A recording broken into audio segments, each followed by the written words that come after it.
Hoje vamos falar sobre perímetros e áreas de figuras planas.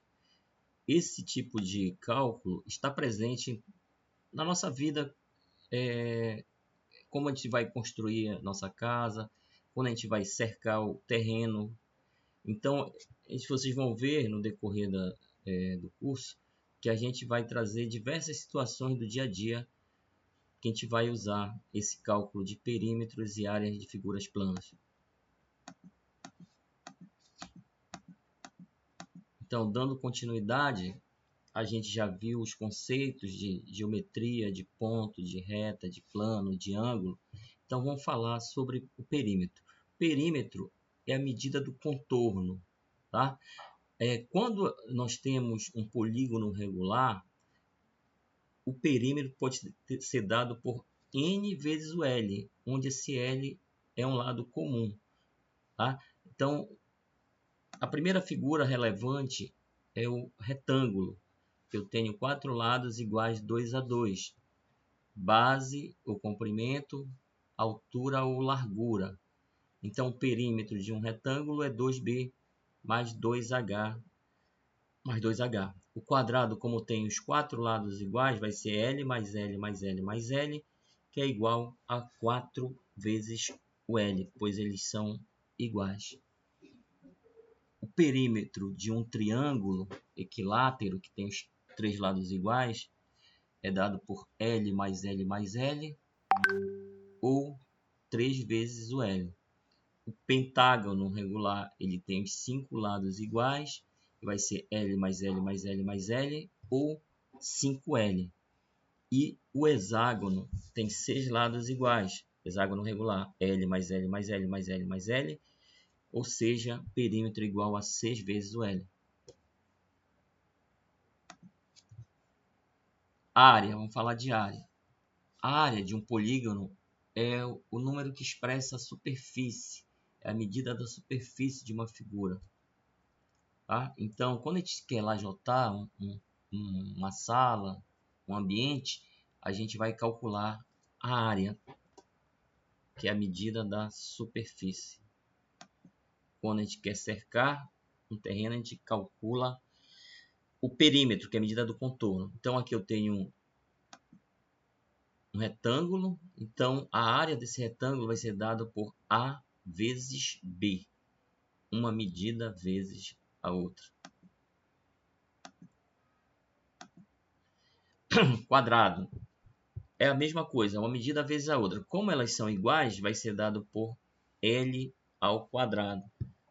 Então a área de um quadrado é L ao quadrado, que é a mesma coisa que L vezes L, tá? O princípio é o mesmo, uma medida vezes a outra. Como elas são iguais, então vai ser L ao quadrado. Losango.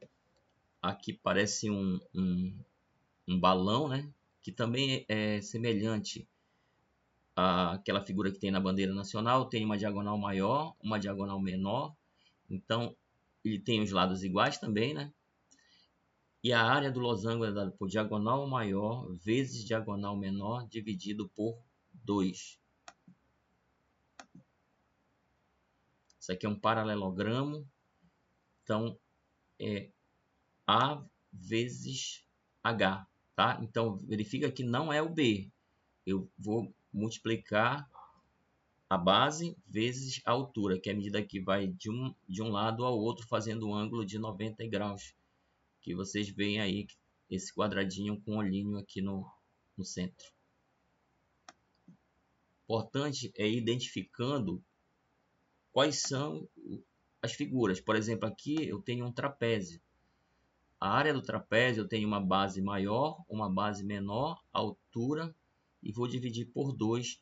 Essa é a área do trapézio, que é essa figura aqui. Vão identificando as figuras, para quando nos exercícios pedirem um trapézio, vocês já saberem que é essa figura aqui, que tem base maior, uma base menor, e tem uma altura que vai de um lado ao outro, fazendo um ângulo de 90 graus.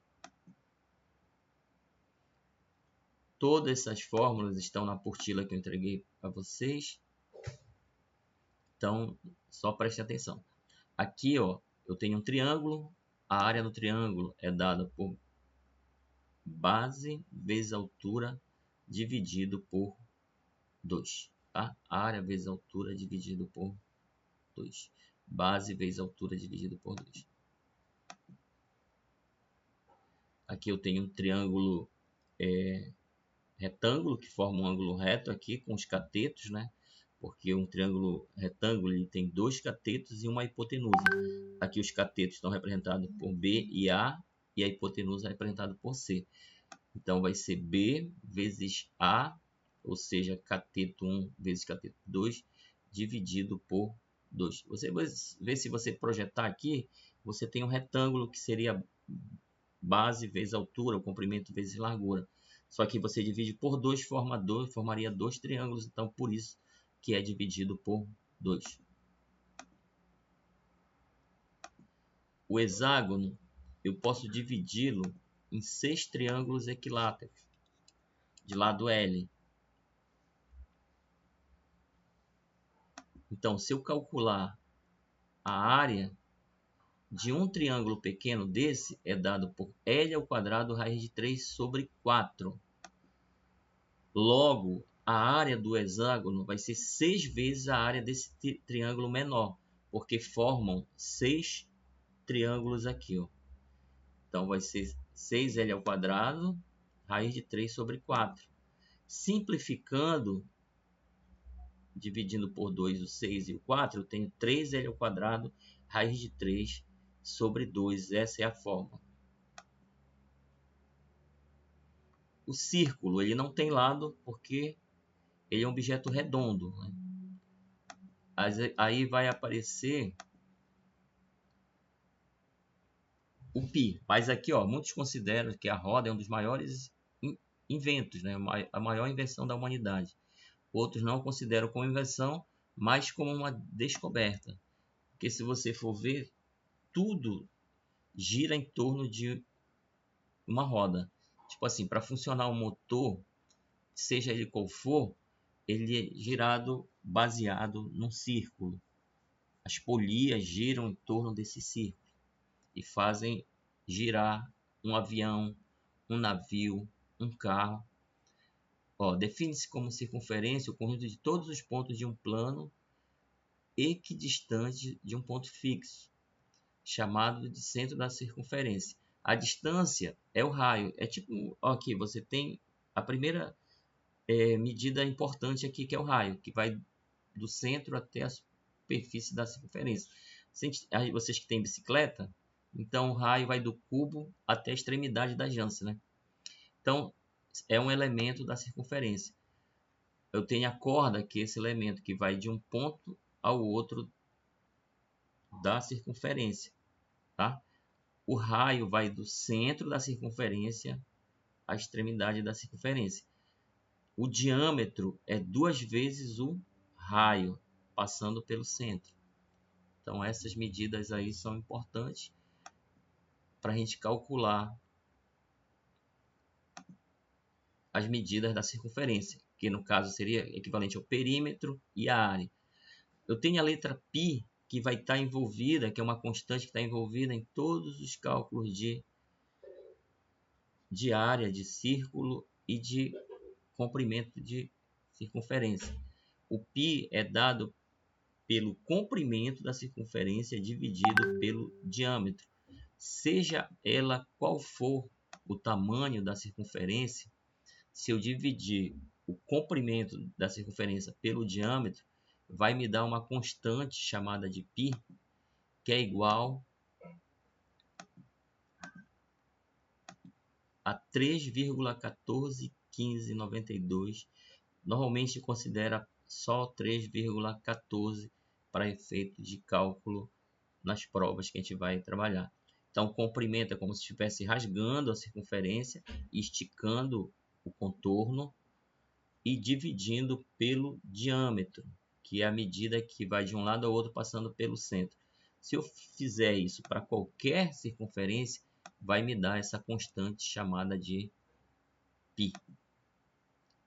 Então, ó, eu pegar uma lata aqui, ó, se eu pegar uma fita e medir o comprimento dessa medida e dividir pelo diâmetro, comprimento dividido pelo diâmetro, para qualquer que seja a circunferência, seja uma roda gigante, seja uma moeda, vai me dar 3,14 como constante. Então, o comprimento da circunferência, que é equivalente ao diâmetro, é dado por 2πr, onde esse π é 3,14, e a área é dada por πr ao quadrado. Então, essa figura circular aí, ela tem 2πr como diâmetro, com perímetro, e πr ao quadrado como área. Então, era isso. Agora vamos exercitar.